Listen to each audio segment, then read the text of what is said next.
Welcome back. This is episode 3. Now you get to watch me solder a wiring connector back onto the existing wiring, which was painful.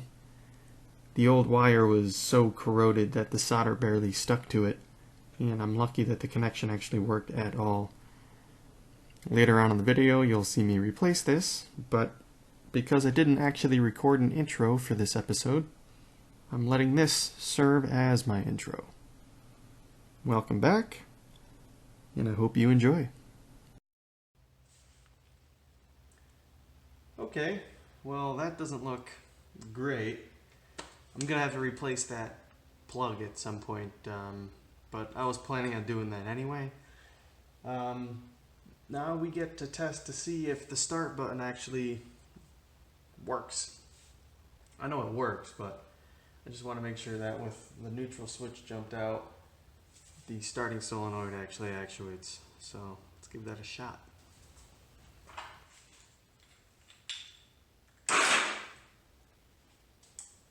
Well, there's a light, but cool. That works. So there's nothing in the manual about actually removing the gas tank.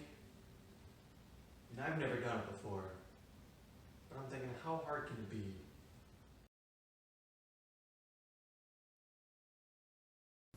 Yeah, so it turns out the tank wasn't even attached to anything. Who would have thought? Alright. I didn't see that one coming. Literally pulled right off. I'm starting to wonder if this thing really sat around, or if this was somebody else's project that they gave up on. Considering the state of some of the loose wires and stuff, I'm thinking the latter. Won't stop me. Alright, well, few things off. That took like an hour less than I thought it was going to take.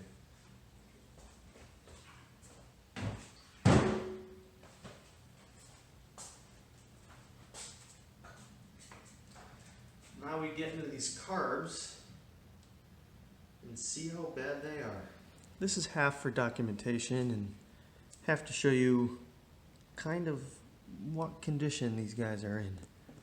I'm assuming at one point this was a fuel filler for the carbs, which is now filled with mud.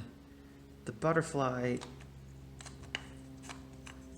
moves if you try, but it's not actually hitting what I'm assuming to be the idle screw. And there's 2 carbs, so this is going to be a pain in the ass to actually tune, I think.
So this thing looks better on the inside than it does on the outside. From first inspections anyway. Although, to be honest, I really don't know what I'm looking at. I'm assuming that's the accelerator pump. I know a little bit about carbs, but not much.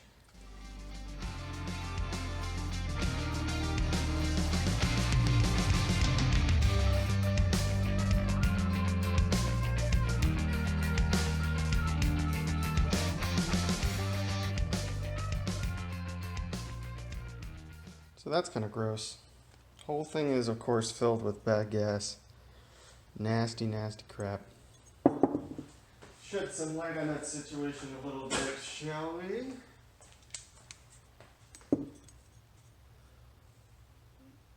It looks like chocolate syrup.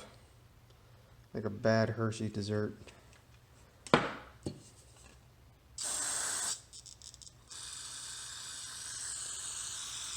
So I'm sure this is going to be fun to clean out. I should get a rebuild kit for this for sure. Just let that sit and have fun. I also decided against taking these things apart. I might just go through and lubricate all the like parts, because this shaft goes all the way through, it looks like, to here. So I gotta take this nut off and then unthread the whole thing. I think, I don't know, it just doesn't look very easy to disassemble these guys.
Look what we got.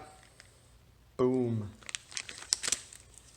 XV90 81 through 83 carb replace kit times 2. Let's get started.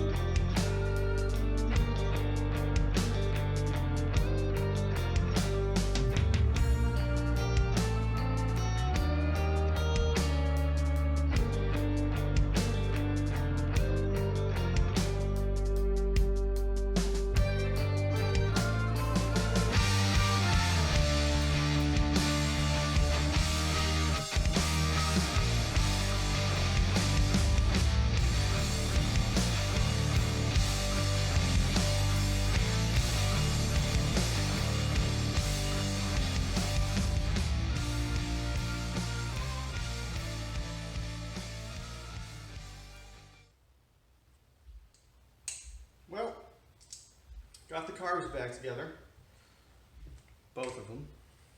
That was a pretty solid kit. Had everything except for the washers, but thankfully I saved those. Even had the pilot screw, which probably can't read this, but 2.5 turns from fully seated. Thankfully I worked on a carburetor once before and I remembered to do that. So now I just have to figure out how to reattach these guys. So that's my next task.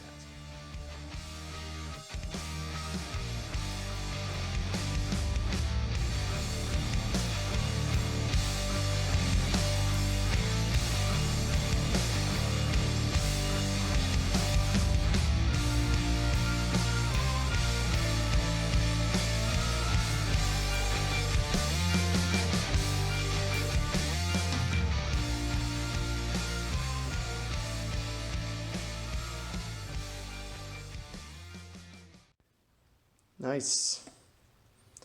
That went together a lot easier than I thought it was going to. Everything's linked. Everything's nice and nice.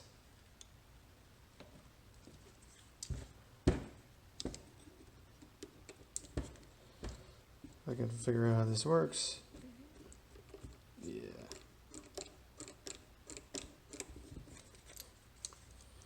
It's handy. First time I tried putting this together, there was 2 tabs in here that plugged into each other, like a male-female thing. Man, those weren't aligned. I couldn't get it in for the life of me. And then I missed a washer in here. Had to take the whole thing apart again. But we're back together, rebuilt.